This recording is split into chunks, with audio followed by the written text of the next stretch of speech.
Hi everybody, this is Dan. Well, Commander Dan from the Retro Station. And you might notice that my voice is messed up. I'm not wearing the same shirt that I was when I shot the first half of the episode. But the problem is, your old commander had a huge bout of influenza A, so sorry I got sick. It took some time to get this done, but it's done now, and I hope you like it. And can't you forgive me? I mean, come on. I'm asking for, forgiveness here. And that's really the reason for the season. Right? Yeah, and he's trying to do something nice for my birthday. See, even Jesus forgives me. So, enjoy the show.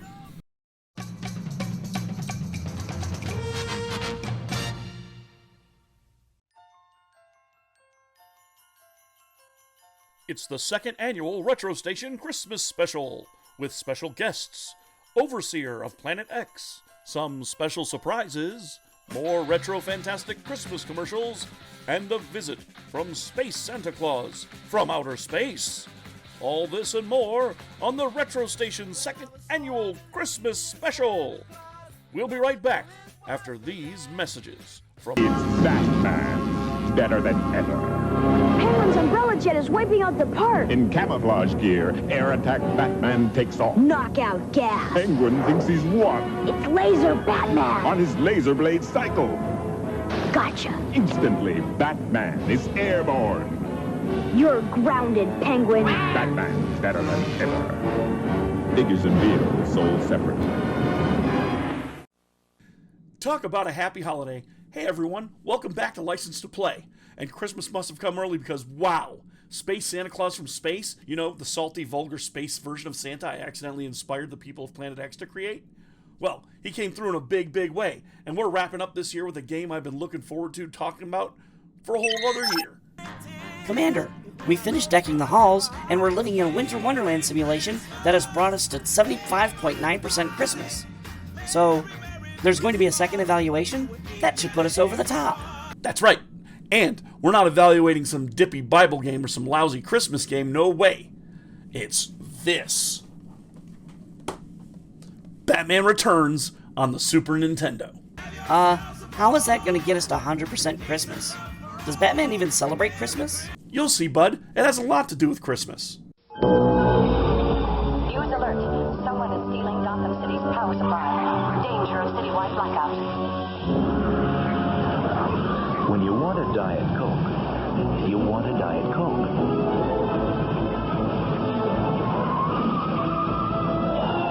After all, there's just one. Diet Coke. Just for the taste. Jingle bells, Batman swell. Robin's basically just fine.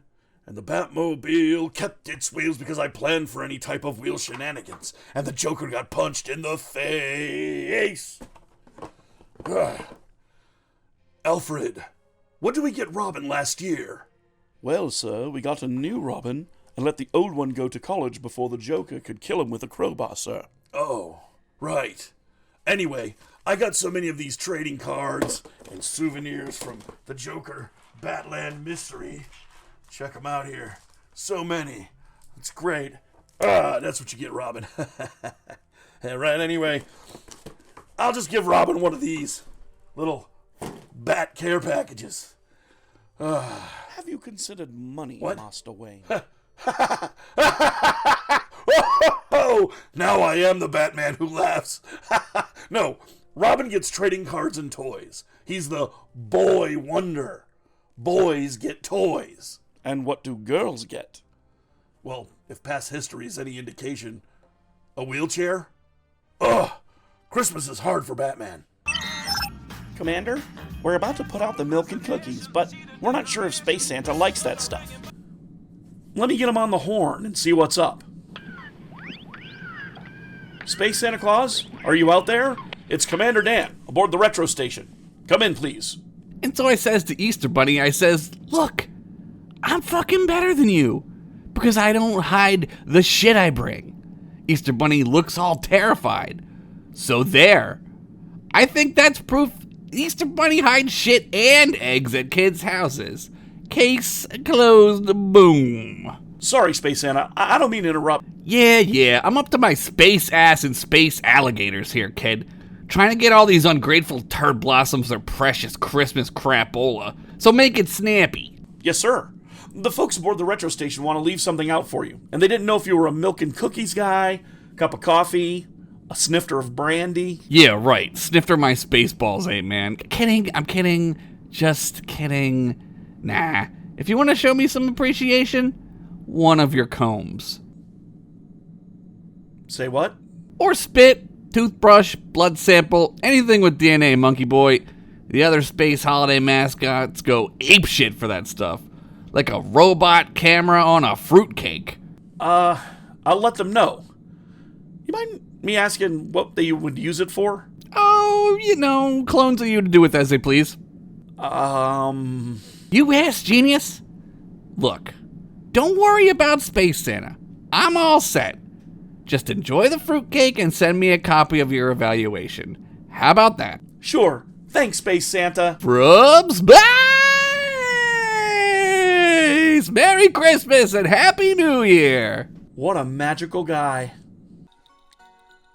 Christmas is the time of year when we get together with family and friends and celebrate the joyous birth of the Savior of the world, the last hope for justice in a world that's been fallen. That's right, we celebrate the reason for the season. Batman. Let's get this out of the way right away. Batman? Well, tell him, gentlemen. Is my share.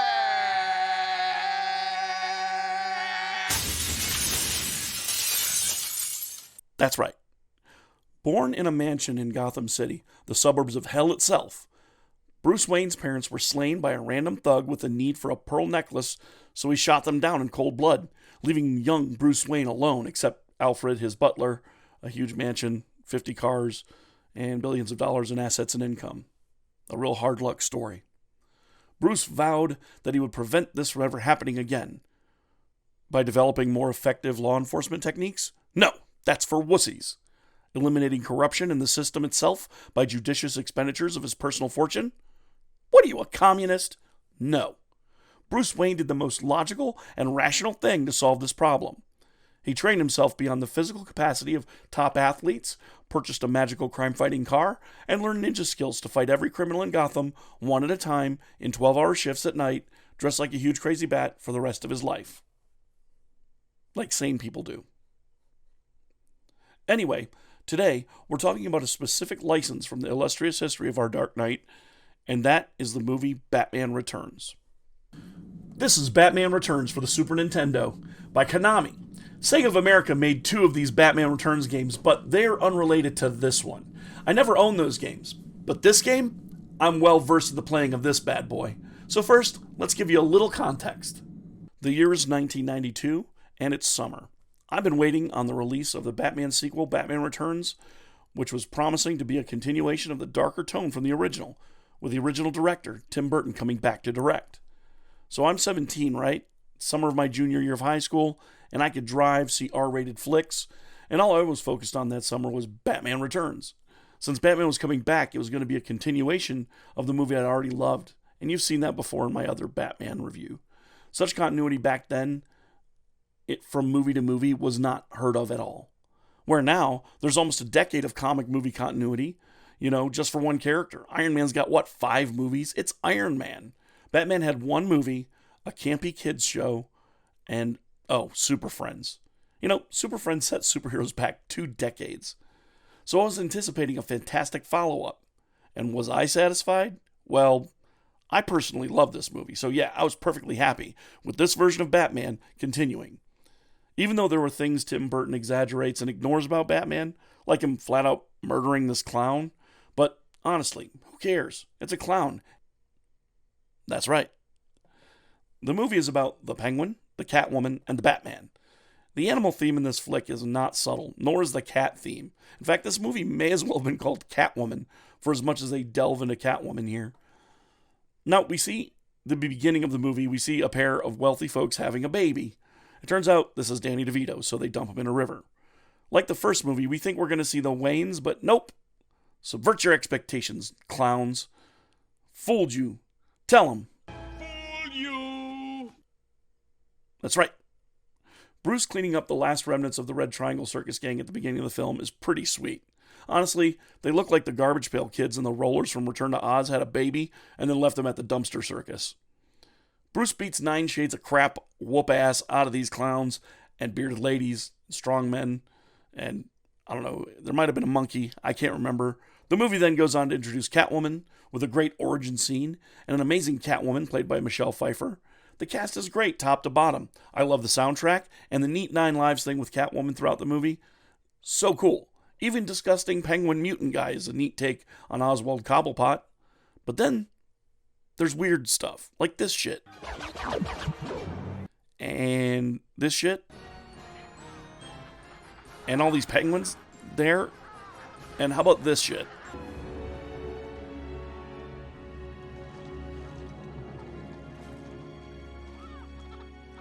So, yeah, it's got its problems. The critics of the day gave it mixed praise, mostly positive, but like most folks who are wrong and stupid and wrong, they say, the most interesting thing about Batman is his villains. No, cretin. Add in other media to that, and you're getting close. But in the Arkham games, especially Origins, they're great dives into Bruce and Bats as a character. The movies just lean on, you already know what a Batman is, so let's get to the villains. With each movie's baddies getting more and more coverage and, well, dare I say, flamboyant? So, yeah, by the time we were seeing a full-on musical number in the 90s series, I was kind of wishing for this again.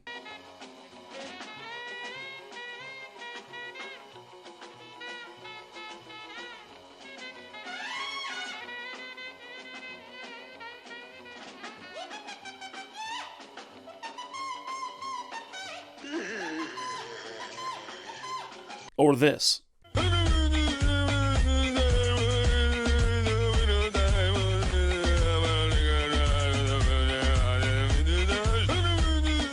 Ultimately, we got this as Batman's ultimate bad guy. I have here a page from Batman's diary.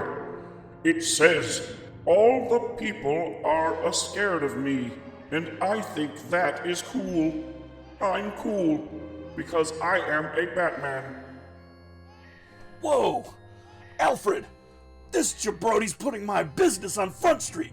I'm gonna get a bunch of cops and kick his ass! Yesterday, I think Alfred caught me playing with my dolls. I'd better give them to Robin as a toy for Christmas. I have a big crush on Vicky Vale, but now there's this girl dressed like a cat, and I think I like her better. Bane! I'm gonna kick your ass and butt! Oh! Until just recently, Batman hasn't really been taken all that seriously.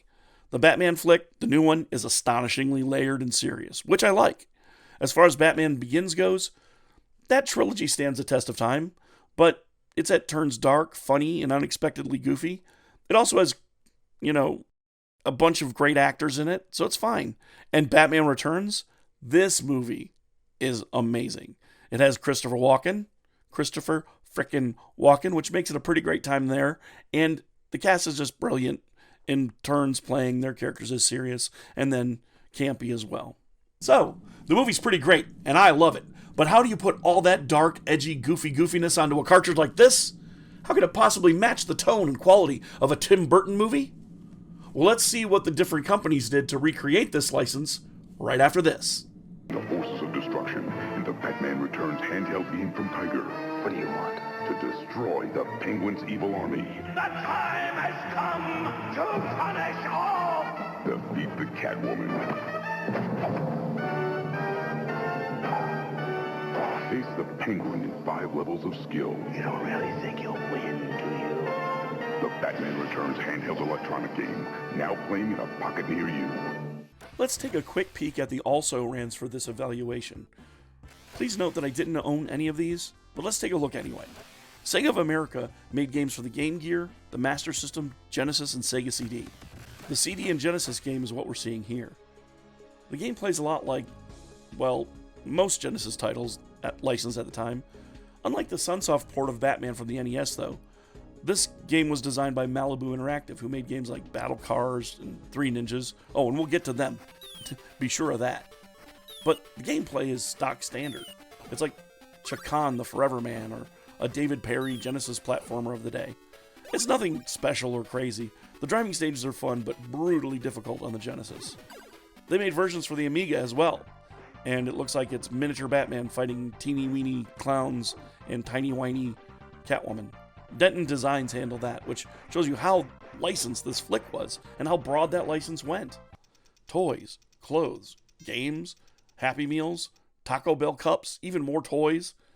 Batman Returns was marketed to kids hard, and that was a big problem too. 1992 was the beginning of the culture war against violent content in video games and violence in media in general, and the beginning of the nanny state, basically, and whining censor monkeys from every angle of the political prism. You got the right-wing Christians and the left-wing soft hippie liberals screeching about the children. Won't somebody please think of the children? Yeah, you, dolt. You and your partner who made the children, you need to think about the children. You know, in the Simpsons episode, that was a whorehouse. Why would children even be going there unless their simple asses let them? Be better parents. There. I did what you wanted and thought about the children for 2 seconds. Unlike, apparently, the parents worried about violence in media. The SNES version was unlike all of the other games and was put out by Konami. Here's just a handful of the licensed beat-em downs that the geniuses in Konami Arcade Design put out. Ninja Turtles, both games. Simpsons, Asterix, and X-Men. Konami knows 2 things. Beat-em down video games and comics. And licenses. That's 3 things. And that's just what Batman Returns is. It's a single-player, belt-scrolling slugfest across 7 levels, where Bats fights the assault of the Red Triangle Circus Gang, and basically the same enemies over and over until he gets to the Penguin and Catwoman. The game is tough as nails, but learning the weaknesses of the enemies and using Batman's gear will help you with finishing this one off in no time. The first level is Bats versus the Red Triangle Gang in the middle of Gotham, and after facing off with a boss clown and rescuing a stripper and a shopper, we move on to the rooftops of Stage 2. This game covers the beats of the movie so well, and the soundtrack for this game is incredible. So taking a look at this one, only one question remains. So, does Batman Returns on the Super Nintendo have a license to play? Yeah, of course! This game is great, and it's not too pricey. I think I got this copy for $20 on eBay. You can probably pick it up for about the same price, maybe a little bit more, but you gotta get yourself a copy. If you have a Super Nintendo and you're into retro games, this is definitely one you want to pick up. Alright, well, this has been one heck of a holiday. I'm going to tuck in Splat and Cambot Jr., and Margot's already working on our next year's big celebration. So thanks again for coming by. We do appreciate it. In fact, we really appreciate you guys watching any of the videos. As it stands here, the stats say that you probably don't. But if you're just starting to watch now, thank you so much and welcome aboard the Retro Station. You can subscribe, and please do. Hit the bell when you want to know my new shows are up. And we got a new show coming up in about a week and a half. So thanks everybody for coming out for the holiday.